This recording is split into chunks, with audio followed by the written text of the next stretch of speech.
စာနီတင်ချိုင်းဘရင်အပိုင်း16အမှောင်တောင်တန်း၏နောက်ဆုံးစစ်ပွဲအမှောင်တောင်တန်း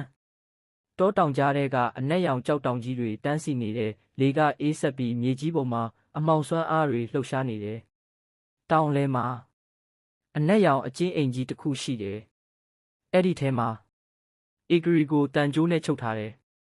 သူမလက်ကအလင်းဆွမ်းအားတွေတောက်နေတယ်ဒါပေမဲ့အမှောင်မှန်တမ်းတွေကြောင့်လှုပ်မရဘူးအဲ့ဒီအချိန်တကားကြီးဖြည်းဖြည်းပွင့်လာတယ်အမှောင်အရှင်ဝင်လာတယ်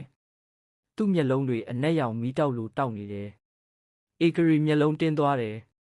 မင်းပါလို့ချင်တာလဲအမှောင်အရှင်ပြုံးလိုက်တယ်မင်းဧကရီဒေါသထွက်သွားတယ်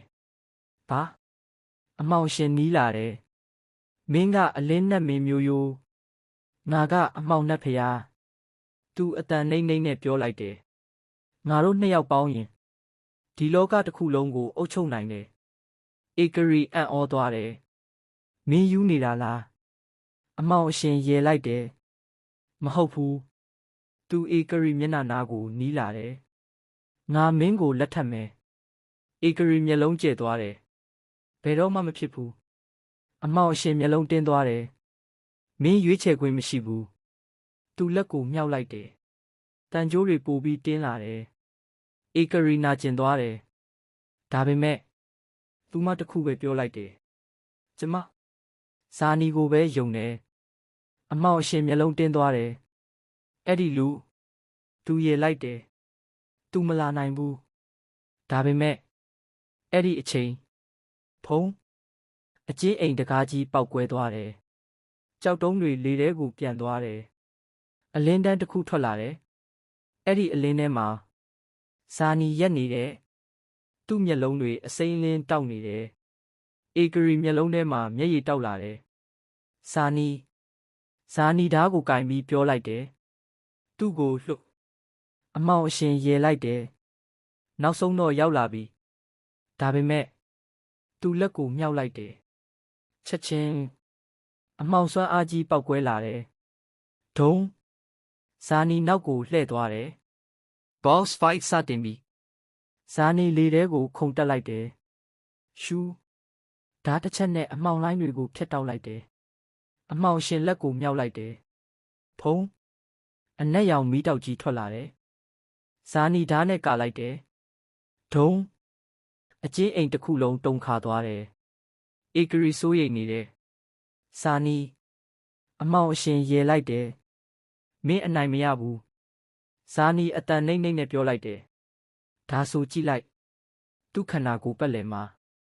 ဝိညာဉ်အလင်းတွေပေါ်လာတယ်ရာပေါင်းများစွာသောဝိညာဉ်တွေပေါ်လာတယ်အမှောင်ရှင်မျက်လုံးကျဲသွားတယ်တင်ချိုင်းတက်ဇာနီအော်လိုက်တယ်တိုက်ကြ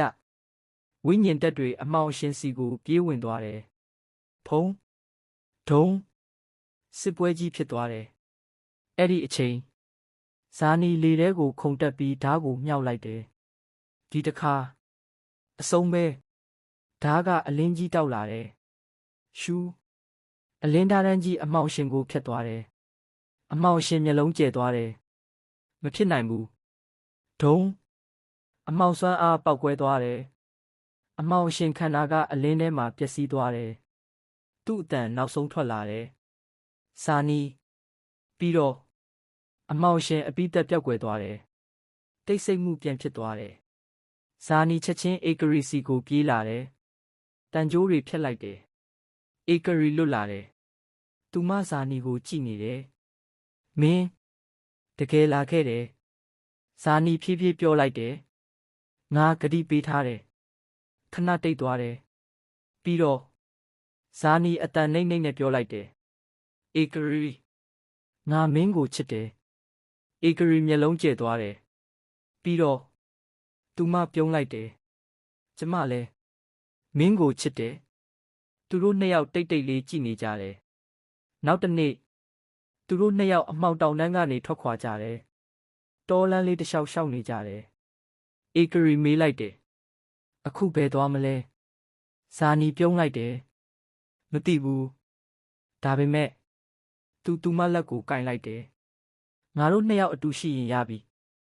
ဧကရီနည်းနည်းရှက်တယ်လို့ပြုံးလိုက်တယ် ဒါဆိုကျမကမင်းရဲ့မိန်းမလိုပဲပေါ့ဇာနီရဲလိုက်တယ်မိန်းမမဟုတ်ဘူးလား